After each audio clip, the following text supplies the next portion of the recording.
Well,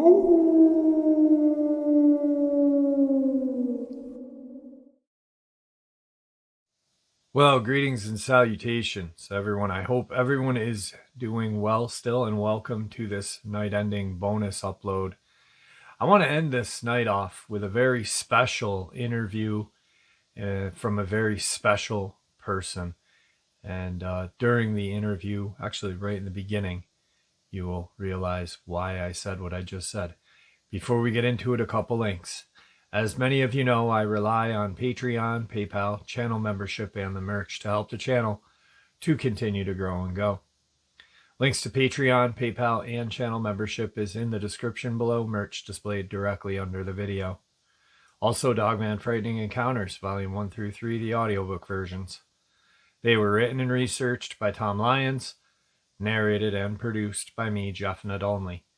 Those audiobooks are available on Audible, Amazon, and iTunes, links to which are also in the description as well. And finally, last but definitely not least, if you'd really like to help support the channel to continue to grow and go, simply subscribe. It does not cost a cent. Click the like button, takes half a second. If you don't want to miss out on any of the informative uploads I put out daily, click that bell icon, and folks, please leave a comment. Why? Well, because all these things really do help the channel to continue to grow and go. And yes, folks, they definitely do matter. Now, everyone, I have taken far too much of your time. Let's jump into tonight's night-ending interview, bonus interview, subscriber interview, special. Shall we? When I said this interview is special to me, it is because this subscriber actually sent me my very first encounter and asked me not to share it. I didn't. I held onto it for 3 years. His brother has been a subscriber of this channel as well and shared his horrific experiences. This subscriber that you are going to hear now has since passed and was a very, very nice person, nice guy, great guy. And this is kind of in memory of him. But like I said, it's full of info on behavior tactics and a whole bunch of other things. So let's get into it. All right, everybody, tonight I have a special guest. I've interviewed his brother twice so far, and tonight I got the opportunity to talk with Terry. This is Jody's brother. Terry, how are you tonight? I'm doing good, sir. How about you? I am doing well. Thank you for taking some time out of your evening. I hope you're feeling better. I am. I'm feeling a lot better. And I just want you to know it's an honor to be on your show, because I think that you're probably the best show on YouTube out there. Well, I appreciate that. I really do. It's an honor to have you on. Just to get to talk with you. Jody's been on and he's talked real highly of you. And he's, stated that you've got a lot of experience out in the woods, and you got some stuff that you want to share with us tonight. So right before we were recording, we talked for a little bit, and you had mentioned the first time you and Jody had encountered something. You want to start the night off with that? I sure would, but I'd like to just tell you something before we get started. Yes, sir. When Jody said all them nice things about me, it's because I paid him to do it. I hope it wasn't too much. No, the first time that my brother and I saw a Bigfoot, I can't remember. It's probably in toward about 2009, 2007, somewhere around there. Jody can correct me if I'm wrong. But we were down in a friend's pasture area. We were loading up creek rock. Okay. And Jody was on the backhoe. We had loaded it up with rock, and I was up on our dump truck, and I was taking the rock and packing it into a pallet. Well, when I happened to bend over to get another rock, I saw movement out of my right eye. And I stood up and looked, and I said, Jody, do you see that? And he turned as I did, I was already looking, but he turned, and there was a Bigfoot had come down off the hill, walked across the pasture, and jumped across the creek into what we call laurel thickets. Okay. And Jody got down, backed the backhoe up. He got down, I got down. He grabbed his rifle, I grabbed mine, and we ran over to the edge of the creek. Now, I don't know if you've ever been through laurel thickets before. No, sir. But that laurel wood is probably about 3 inches round. Some of them gets a little bit bigger, but they are some of the hardest wood that you've ever seen. When you go through a laurel thicket, you have to get down on your hands and knees and crawl. Okay. Well, while we were standing there, we heard that creature coming through those laurel thickets like a freight train. You could hear things breaking and a cracking and a popping. Now, how tall is that laurel? Laurel don't get up no more than probably 4 feet. Okay. All right. But after he jumped over that creek and we got over to the edge of the riverbank there, we heard a baby deer bleating. It'd go bleep, and he'd do that a while and stop. Okay. All right. When it was doing that noise, the Bigfoot would come on harder and faster. But when it stopped, that noise stopped. Then when the little deer would do the sound again, like I guess he was calling his mama, the Bigfoot kept coming towards the noise. And then when it done it one more time, we heard it get grabbed, and then we heard just like his neck got cracked. And then we heard the Bigfoot going up the mountain. Instead of coming sideways, it was going up the mountain. And the one thing that I'll never forget about that experience was the smell. I will never forget that smell. It was worse than a skunk smell. Okay. And but that was our first experience that I had with Jody. So that Bigfoot was pretty much using sound to hunt that baby deer. That's correct. And it only took it how long would you say from start to finish was the hunt? Not long, it doesn't seem. No, I'd say no more than 5 or 6 minutes. Pretty efficient too. Yeah, and down there where it jumped the creek, friend, a human could never do that. That river was wide, and that one, it was like in a bend, and it was wide. Okay. And it would have took me or my brother maybe 2 to 3 strides just to get up on the other bank. And that thing went over there in one stride. Wow. So that's incredible. That was something else that I'll never forget. Yeah, it's an incredible story. It's kind of heart-wrenching. You feel bad for the baby deer, but it is nature at its cruelest right there too. That's correct. Well, when one of us would drive the load of rock out to Bryson City, the other one would stay there and gather up more rocks. And now, if you kind of picture in your mind, we're sitting in one pasture, then you cross the creek and you get into another pasture, then you cross it again into another pasture that goes down into, when you cross the creek again, you go into a wooded area going into another, before you get to another pasture, and you talk about dark. Even in daylight, it's dark down that area and real spooky. Okay. But Jody, it was a time or two that I went down in there to get rock and stuff. I felt as though I was being watched. But Jody had went down there a couple of times, and the feeling on him got so bad, and he even had a weapon with him. He said it got so bad that he felt in his heart that something bad was going to fixing to happen. So he went and got out there, and he didn't go back down there until we were both together. But other than that time, we never no other time felt that we were in any danger. Huh. And I really think that there was more than just one. Yeah. It might have been a family around that area. A family of Bigfoot or Dogman or Bigfoot. Bigfoot. You know, we talked about Dogman. I really didn't get to knowing anything about Dogman except for maybe about 10 years ago. Okay.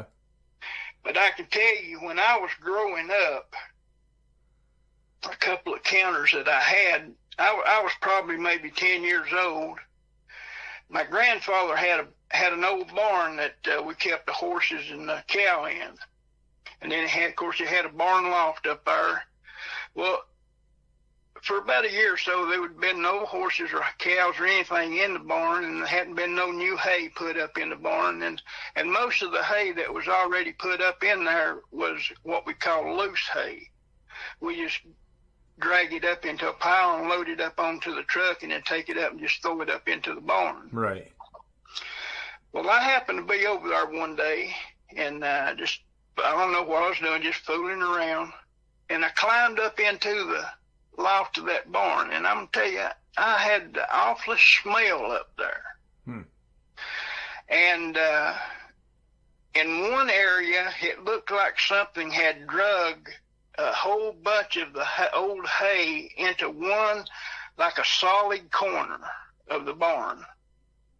And when I went over and looked, it looked like something had made a bed in there because it had been pushed down. But it was piled up in a way that if you looked in there, nobody couldn't see anything. Okay.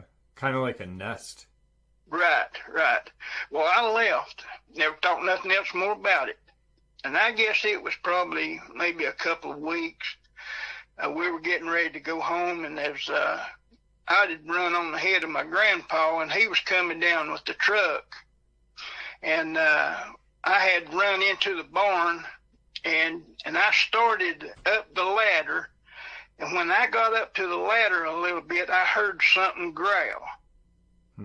And I happened to turn over and look, and I saw what I thought was a ear, like a dog ear or something. And for a minute, I thought, well, there's a dog up here. I wonder if they have pups or something. Then I thought, well, dang, that's an awful big dog. Well, about that time, my grandpa hollered at me. He said, son, get down out of that loft. He says, I don't want you going back up there no more. I said, well, what is it? He said, well, I'll tell you about it later. But he never got the opportunity to tell me because he passed away. Right. But I think that was my first encounter with a Dogman. But I didn't see it. The smell that you got up in the hayloft, was it different than the smell that you guys got when you were out? Yes. It was the one big difference of the smell was the urine type smell. Okay. Like something had urined and then rolled in it. All right. So it definitely had a pungent smell to it. Yeah. And then plus being that close to it, that made it even that much worse. Right. Yeah, absolutely. Okay. All right. Next time, now Jody, I don't know if he's told you, but that at that barn, there'd been several times that we both had come down by that barn when it was dark, and something would growl at us. And when you look into the barn, you had a long stallway, but when at dark time you looked in there, you couldn't see nothing. So something was to be standing in that stallway about halfway down, growling and watching at you. You couldn't see it or nothing. So, and if that thing come out of there, it would have come out at its advantage because it could have been on you before you knew it. That's why every time I walked down, whatever weapon I had, I always kept it pointed to my right side in case I had something come out. I could already pull the trigger. Right. And unknowing, after I went into the Army, Jody, he did the same thing because we had got to talking about that, and he said I'd done the same thing. He said I'd load my shotgun up with a slug or buckshot, and when I walked down there to have it pointing towards that barn, And he said there was times that I've been growled at. So whatever it was, I have no idea. But the other time was, I guess I was maybe 12, 13 years old, and over from the old house that where my grandpa had lived, there was another apple tree area where I had apple trees, and a home had been built in that area at one time because there was still an old chimney standing. Well, right behind the chimney, you walked up a trail, and then it came to what you call the ridge line of a mountain. And you start at the bottom, and you just keep walking until you get to the top up there. Well, that's where I had went that day squirrel hunting. And time started getting a little bit, or nighttime started coming a little faster than what I thought. So I was on my way back down, and as I was walking down, I just got this feeling. I said, something's following me. And, I got kind of scared. Well, I had this dog with me, and when we heard a noise, he took off. He just left me there by myself. He didn't growl, bark, or anything. Well, I walked on, go ahead and went on, and as I was walking, I was shining my light. This pheasant came out of the wood line and got right in front of me walking. I said, well, dang, I've got an opportunity to bring some meat home. So I started shooting at this thing. Every time I shot at it, it never offered to go faster or nothing. It took me about 10 shots before I was able to bring it down. But, as I look back, and as me and Jody's talked, that pheasant, I believe, came out of that wood line because it knew that something was there, and it got close to me, walking in front of me for protection from whatever it was, and here I went and shot it. Yeah. I think if I could go back, I never would have done that. But as I kept going on, I kept getting this feeling I'm being followed. Even that way, when I crossed over the pasture and went down in the woods to get to our property where it had rails we could cross over into the fence. Once I crossed over the fence and put the rails back up and started going on to the house, that feeling left me. So there was something up there. What? I don't know. Right. But it could have been a Dogman. Yeah, you hear that a lot where people have that strange feeling, and then they get away from the area, and that feeling is gone. Right. Yep. Right. Huh. Well, did Jody, I believe he talked to you a little bit about my grandson and his friends? Was that where he went they were in the Jeep and they saw that white thing? Yeah. Can you elaborate a little bit on that? You want to touch bases on that one? Yeah, let me do that. All right. My grandson and his friends, there was 3 of them, okay. And the driver had a Jeep, but he didn't have no top on it. So, like boys, nothing to do. They decided to go riding. Well, they were going up to this Forest Service trail that comes in from where we live and goes all the way into Robbinsville. And the only way that you can get through it is with a 4-wheel drive. Well, they were going up in that road for 2 or 3 miles because there was some place where they went up there, I think, and parked. Okay. And they'd stay up there a while, and then they'd come back down. But on this particular day, as they were driving up, one of the boys said, let me jump out and go see if they've just shut it or if it's locked.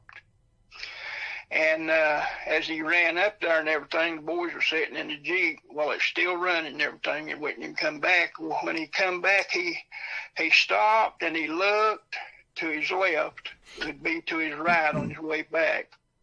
And then he come running to the Jeep real hard, hollering, hurry, let's get out of here. Let's get out of here. They said, what's wrong? He says, I don't know. I seen something like a white man or a zombie coming after us. And so they backed the Jeep up and stopped and looked, and sure enough, there was some white that looked like a human was running towards them. So they took off back down the road. And as they looked back to kind of keep an eye on it, they noticed that instead of it following them up on the road, it had cut into an angle that if they kept going and he kept going, he would have run into them somewhere on the road. And it scared them boys to death. But he said as they were running, he said all of a sudden, just out of nowhere, this great big black dog showed up. And later on, they said it could have been a wolf, but he said it was big. Mm-hmm. And as they were going, he said this thing kept right up with them, and said that every once in a while he'd look over at them, and then he'd look back at what was the white thing. Right. And when it got to a certain area that I guess the Dogman felt like he couldn't go no further, he had to engage that white thing, or it was going to get them boys. Yeah. And he said all of a sudden that thing stood up on two hind legs, turned at them boys and smiled at them. Wow. And said as they kept going, it took off. And they said that when they got around to a certain curve over there, they said they heard a noise of a battle going on.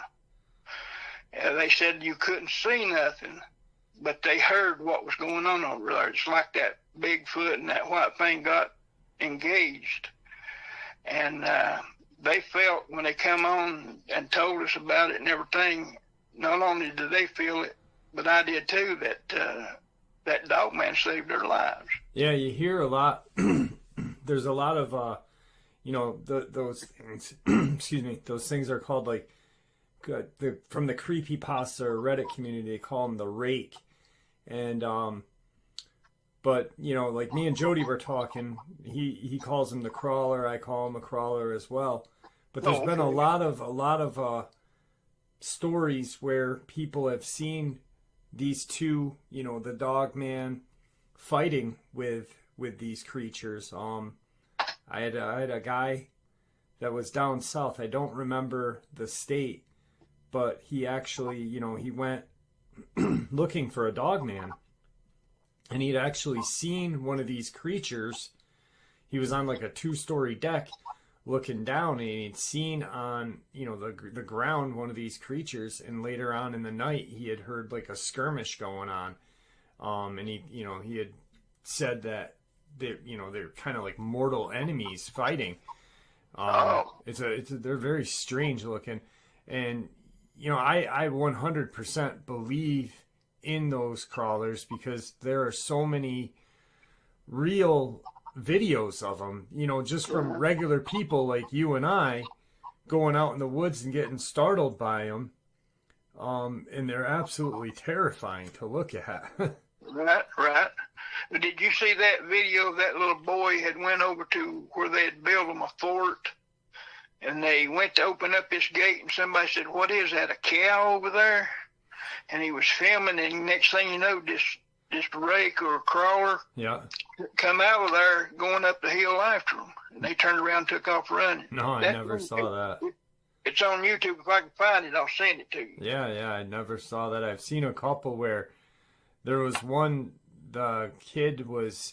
couple kids were in the woods, and these are just kids, and for them to make this video, if it was a fake, to make it look real would have cost a whole lot of money to do with the equipment. But whatever this thing was that they stumbled upon, it was set up on a tree, and they were walking through the woods, and they were like, what is that? And it kind of peered out on the side of the tree. It looked like it was hanging off of the tree, and it just dropped down onto the ground, and they started running away from it, thankfully enough. And everything ended up okay because obviously the video was posted.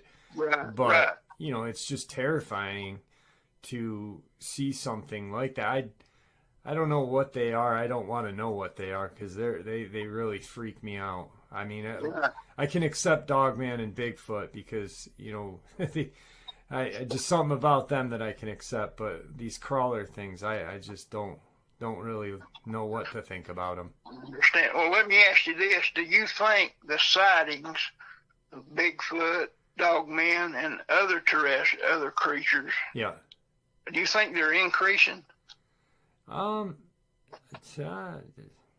don't know. People have talked about it, like you see it. Hey, why are there so many sightings now? And I think a lot of the sightings that we hear, are coming from different times. You know what I mean? Like 10, 15 years. You know, I'm certain they're increasing in. They're becoming more brazen with their attacks on things. But with the internet now, I think there's just more access to other people hearing about it instead of word of mouth. Okay, right. I see what you're saying. You know, but I most certainly think that they're becoming more brazen with the attacks and whatever, attacking people and missing people or bodies being discovered, ripped up and crap like that.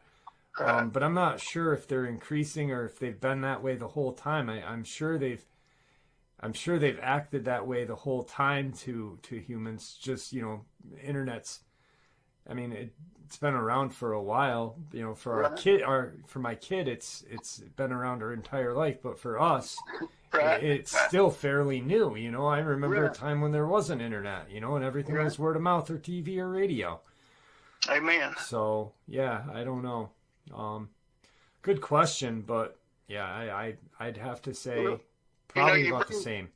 Yeah, well, you bring it up about the internet and stuff, and a lot of people see information on Bigfoot, Dogman, and stuff, and we knowing about these creatures. I wonder, why does the government continue to cover everything up? People already know about it. They hear about it. Why do they continue to cover it up? Tourism. Yeah, maybe you're right. Money, Yeah. Paper industry, tourism. You got to think like all these places like LBL or, national parks, state parks. This stuff gets out and, people are going to not want to go there. Like feral people in Cadiz Cove. Yeah. Right. So that's a question for you. You ever come across any feral people out in your neck of the woods? I've never run across any. No. Never have. Okay. No. But now growing up, I knew of a couple of families that had, I guess you would say, the father and the daughter. He got her pregnant. Yeah. And a child was born that just sort of didn't act. Yeah. Good, but that's been 40, 50 years ago. Yeah. Yeah. But as far as anybody in the woods and stuff, living in the woods and stuff, I've never run across them. In a way, I hope I never do, unless I've got me a 458 with me. Amen to that. So, now, have you got any other experiences or encounters or anything? One thing I wanted to tell you a little bit. Yeah. You had told a story the other day about a state trooper had went up to this van and that Dogman slipped up behind him. Yeah, in Pennsylvania. All right. Well, there was a similar situation occurred here in North Carolina on the Blue Ridge Parkway. Okay. It's probably sometime last year. There was a lady, and I can't remember whether she had children in the van or not, or it may have been her husband, but there's a state trooper was driving up the road, and she was coming down the road, and she was driving erratically, like maybe she was drunk, just all over the road, just flying down through there. Well, the state trooper turned around, blue lighted her, and pulled her over. And he said that when he got up to where the lady was at, said she was shaking so bad that was why the van was going back and forth, because of her shaking and her being so scared. Mm-hmm. And he said, calm down. He says, I'm not going to give you a ticket. He said, just want to make sure you're all right. He said, why are you so scared? and she tried to tell him, but she never could get nothing. She just kept pointing back, pointing back. Well, while he said he did notice that there was some scratches and stuff on her van, and so he said, "Let me go back here and call somebody." I said, "I just want to make sure everything's okay." And he went on back and got in his patrol car, and he said he was sitting there doing something on his computer, and he heard her holler, and then she squealed, her tires squealed, spinning gravel and everything else. She just took off down the road, and he says, "What the heck?" He says about that time he just happened to look in his side mirror, and he saw a wolf-like creature on 2 feet coming up the back of him. And he said he jumped up there and said he happened to have his wind about a little ways up, about a quarter of a ways up. And he said that thing jumped in with its face and stuff, and it was trying to bite him. And he said he kept getting back over and over and over to try to get away from it. And he tried to pull his pistol out to shoot at it, but somehow or another it got into the floorboard where he didn't have it anymore. And he said that thing just kept getting closer and closer and closer. And he said his shotgun was locked into the stand on the car. He said he just reached over and racked around in it and pulled the trigger. And he said, boom, and shot a hole in the car and everything. He said, but that thing turned and went back and jumped across the guardrails back down the ways. This man was scared to death, but when he got out, he took the shotgun. And if I'm correct, as he was standing out there, this thing came back again. He shot it a couple of times, and as that thing left, it scratched the side of his car like it was mad, and it scratched the side of his car going down. Well, he got back in the car. He was so scared to death, he called for help, and they arrived, and he explained what he saw, what happened. Of course, they later on determined that it was a bear, and this trooper, had to go into a mental hospital, and for a couple of weeks, right? And until he got where his situation. When he come out, he retired. But now that happened up on Yeah, I don't see a black bear doing that. No. I just don't see I mean, maybe if it was starving or rabid but chasing a woman down, that just doesn't seem feasible for a black bear. Now, a bear can run pretty fast, but I don't think he can go 50 or 60 miles an hour. No, definitely not. But they said that thing had stayed up with them. I wonder if he was forced to, I wonder if they forced him to, put him in the hospital just to shut him up for a while, to get him out of the, out of public eye for a little bit. Yeah, I don't know, but from what I understood, he was pretty well shook up, which I guess anybody would be. Yeah, very smart thinking, though, to, rack around and shoot. The sound obviously was what scared the creature away. That was really intelligent to do, though. Amen. Yeah. Well, there was one morning we was getting ready to go down into Georgia, and we had left home about 3 o'clock. And as we were driving over this area, now we've went through that area several times, and you've seen a big black dog laying on the side of the road just watching the traffic go by. And Jody one day said, "That's a Dogman." Well, this morning we were on our way to Georgia, and as we went by this area, we saw it. And I went past it pretty fast. I said, "Jody, I'm going to turn around and go back."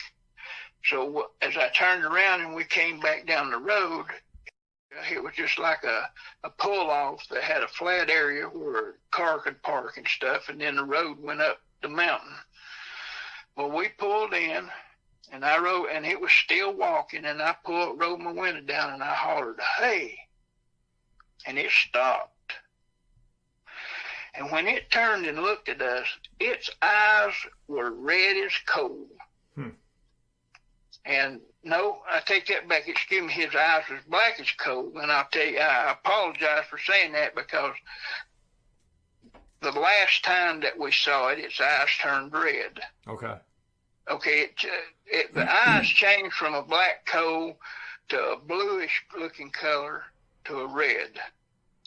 And I guess you could say we was aggravating it.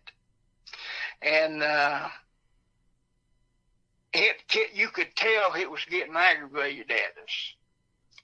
And while we were standing there, sitting there talking and hollering stuff at it, all of a sudden you could see the hair on the back of its neck stand up. And that's when it turned and gave us this awful look with its eyes turning red. And I told Jody, I said, Jody, that booger's getting ready to stand up. So we took off out of there. And instead of saying, I rebuke thee in Jesus' name, I hollered, I said, may God bless you. I don't know why in the world I said that, but I sure did. but when you looked at that thing, you could tell it was getting ready to stand up. Yeah. Wow, that's crazy. That just Right. The eye change is pretty Right. spectacular. That was different. That was something completely different. And Jody might be able to remember and tell you some more about that when you talk to him. Yeah. You know. So, but that's about all. Well, let me ask you something. I know that you didn't want to talk about the lake via email, but I want to talk to you about something that me and you talked about a little bit prior to, was the upload that I did that you haven't heard about the FBI woman. Now, Right. and now Jody had gave me a little bit of the information, and that's when I started looking into everything. And now you had kind of cleared up a little bit of the guy who had seen her taking pictures. Right. Now, can you share that with the audience again? So, Well, what it was, there was a place behind a flea market. mm-hmm. And they had turned it into a camping trailer area where people come in there and they would pay like they were paying rent each month for the use of the services and stuff, and that's where they stayed. That were their homes. Okay.